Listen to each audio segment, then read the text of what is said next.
When a simple traffic stop solves a 30-year-old cold case murder. At first glance, this looks like a routine traffic stop which found the driver in violation of the law by using a suspended driver's license. Following normal procedures, the offender was arrested and transported to the county jail for further questioning. However, the deputy and her partner didn't know it at the time, but seated at the back of their vehicle was all that was needed to finally crack an almost 3-decade murder mystery. Go down to the jail and get booked in.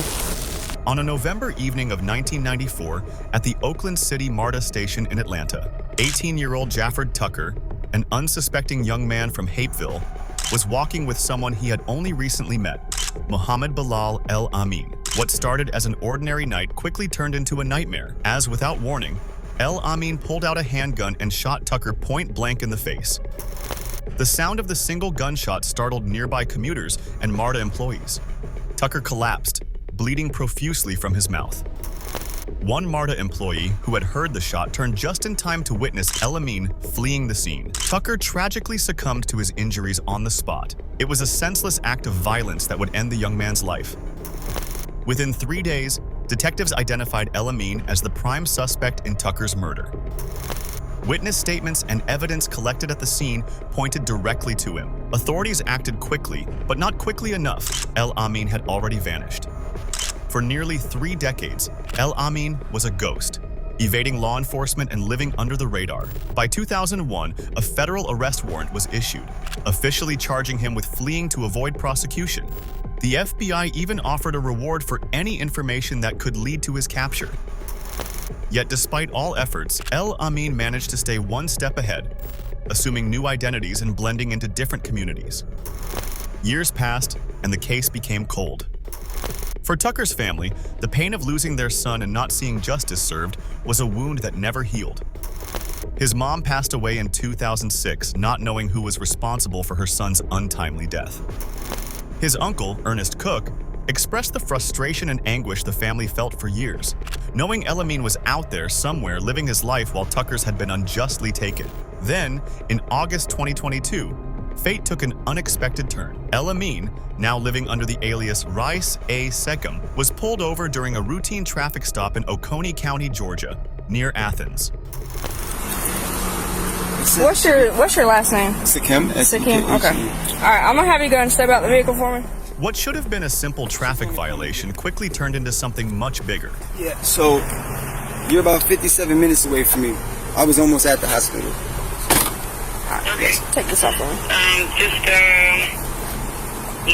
send me what the information you put in your GPS, because that way I didn't go. The same thing. I don't know the name of this place right here. We'll get it figured out. We'll text. The officer noticed that El Amin was carrying a suspended South Carolina driver's license, which was a bit suspicious, to say the least. Place you into custody today. Okay, you're gonna have to go down to jail. Oh no! You gotta get booked in. They're gonna take your fingerprints and picture, and you'll get a bond. But because you're driving on suspended license, you gotta go down to jail. Sir, I did not know. I have children, I have a sick uncle, and I run the household. I got you. No, I really we don't have a choice at this time. Please so we're placing you in arrest. Go ahead and turn around and put your hands behind your back, please. Please put Auntie on the Put your hands phone. behind your back. Who set the phone up on the car? They put me under arrest right now. El Amin, desperate to avoid arrest, begged the officers to let him go, claiming he had children to care for and a sick uncle at home. I didn't know. And it's not even showing. Unfortunately, the law is different here in Georgia than it is in South Carolina. If you have a suspended license, you have to go down to the jail and get booked in. But the deputies weren't buying it. The law required them to take him into custody for the suspended license, no matter what story he spun. I'm the only one that can help with my uncle that's sick in ICU right now. Sorry about that. Unfortunately, your son, Please, sir. you're driving a car without valid insurance. My son? You got that taken care of, but you're already driving a car without valid insurance. I won't drive. It's worth noting that at this point, the officer and his deputy didn't know who he was, but he was trying to be a bit too defensive from the start. Come on, sir. Come on. My aunt is old. She's 80 years old. Sir, please. I will not. I swear, you can. Please check me. Please check me. Calling out his sick aunt and uncle and saying he has kids certainly looked like a man with something to hide, and he was desperate to keep that hidden. But today was his unlucky day. Sir, please. What all do you need out of your car? Sir, I have a child at the house that they cannot take care of. What all do you need out of your car? Sir, I beg you. I beg of y'all. I will not touch my car. You can take my keys out. What all do you need out of your car? I don't even need my family. That's it. I do for my entire car. I do for my. Sir, I do. Seat for me. Sir, Easiest way is to turn your face towards me and then sit down in the seat. Slide your legs in. Sir, I do for my entire family. Okay. Well, Do you know I don't have a choice here, man. I'm telling you. I told you I was not going to get in my car. I swear to you, I wasn't going to get in you my have a car. suspended license. You're driving a car without insurance. You've got that taken care of. I've been doing it every you got day. Suspended registration. You have to go down to the jail and get booked in. Just take your photograph. They're going to take your fingerprints. They'll give you a bond amount. You can bond out, and then you can get on the way up to the hospital. But you can't drive. Sir, So have a seat for me, please. Okay. May I speak? He still wanted to play his defense card that his relatives were seriously in need of medical attention, and he had no idea why his license was suspended. On everything, my aunt just had a stroke. My uncle just had a stroke 2.5 weeks ago. I'm here helping my family. I don't even know who can come and bond me out. I don't even know who can come and bond me out. I'm not a criminal. I'm not a crook. Look how old I am. Did you get a ticket or something? I didn't get take care of it. I don't. Why would they suspend your license in South Carolina? I just found out speaking to the deputy. Yeah. I just found out that maybe when we had a car that I had that got repossessed, that I didn't take my name off of it. Okay. I wouldn't imagine that they'd suspend you for a repossession. But that's what I'm saying. I don't. But it's no information's coming up. I won't drive. I'll have my cousin. Can you slide your legs in for us? You're not going to speak to me? No, unfortunately, I told you. I've already explained my position to you. Oh, this hurts. I don't have a choice. Sir, sir. Okay, so the way you're sitting right now is not a good position. You're a tall guy. You got long legs. Can you slide your knees over this way and sit at an angle?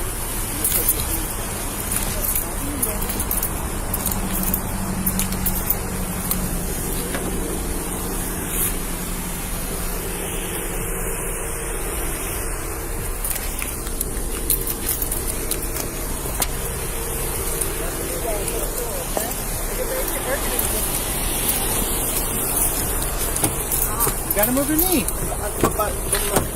My wrist, this is really tight on my wrist. Okay, I'll check it right now. I'm gonna come to the other side. Watch your knee. The cop wasn't going to let him go just because he pleaded, and they told him that after all the paperwork, he'd be released on bond. He demanded the cop to make a call to his aunt. So, Kim, I'm putting your headphones in your little black pouch. Man, y'all gotta please make sure my aunt is okay. She's 80 years old. She's 80 years old. I see for the whole house. I shop. I do everything for the house. Do you need anything else out of your car? Just know that can you speak to my aunt? She just You have his keys. Just speak to my aunt because I do everything for the house. I Okay. shop. I do everything. My son is there. He's only 13 years old. He does not know what's going on. This is I don't can you let my cousin know wherever it is I'm going? Can you let them know where it is to find me? Yeah, so when you get there, you'll be able to call them. How can I call them? When they book you in, they'll give you some phone calls, so you can call them. Yeah, All right? Yes, because I don't. Yeah. Why? I thought you was gonna let my cousin pick me up. Why did this happen? I'm So sorry. many people, Deputy, so many people rely upon me. You do not know. You can get in and get out. All right? I can get in and get out. Yeah, like they'll book you in. If you have somebody that can bond you out, you have a preset bond, so you can bond out of jail. You don't have to wait to see a judge. Well, how much is that? I'm not quite sure. They'll give it to you when we get there, okay? We'll work with you, all right? We'll try to get you out as quick as possible. This is my uncle is sick. All right, well, the quicker we get to jail, the quicker you can get out, okay? Clearly at that point, Elamine knew he was in deep trouble because he knew his whole world would come crashing down as soon as his record was pulled. What is it? I've never been to jail in my entire Okay, all right. It'll be fine, I promise. Then All why right. am I here? All right, we got to get you to the jail.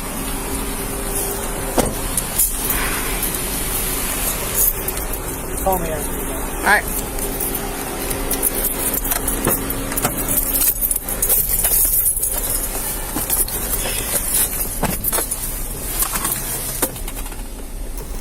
The officer then finalized everything and drove El Amin to the station, but he kept on trying to play defensive. I just have to go by what the law states, okay? But I'm not even, I don't even, as you can hear my song and my tone and my sound. Yeah, absolutely. I'm not from around here. I'm helping my family.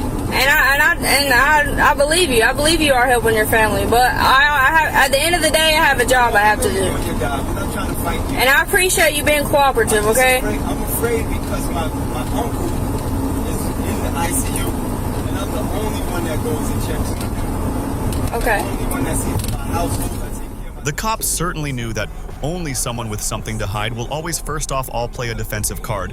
And once El Amin was fingerprinted and processed, his true identity came to light. The man standing before them wasn't just a random traffic offender. He was a fugitive who had been on the run for almost 30 years for murder. The deputy who pulled him over had unknowingly brought one of Atlanta's most wanted men to justice. You said she lives in Conyers? she lives in Conyers. Okay. No, that's what we're saying. I stay in Conyers since I've been back up with my family. The arrest was an emotional moment for Tucker's family, especially for his uncle, Ernest Cook, who said that today was his worst day ever, and it is the greatest day for him and his family. In February 2023, nearly 28 years after the murder, El Amin was formally indicted on felony murder and aggravated assault charges for Tucker's death. The district attorney hoped the indictment would finally bring a sense of closure to the Tucker family after decades of heartache.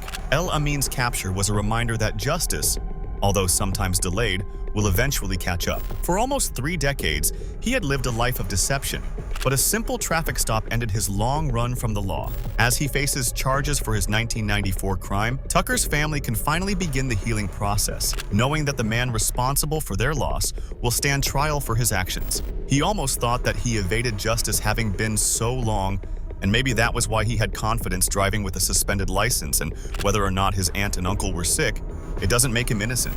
I do a seat for me. Sir, Easiest way is to turn and face towards me and then sit down in the seat. Slide your legs in. Sir, I do for my entire family. Okay. Well, Do you know I don't have a choice here, man. I'm telling you. I told you I was not going to get in my car. I swear to you, I wasn't going to get in my car. You have a suspended license. You're driving a car without insurance. You've got that taken care of. I've been doing it every you got day. Suspended registration. You have to go down to the jail and get booked in. Just take your photograph. If you liked this video, please hit the like and subscribe button and check out our next video here. To the hospital, but you can't drive. Sir, So have a seat for me, please. Okay, may I speak after you? Have a seat for me.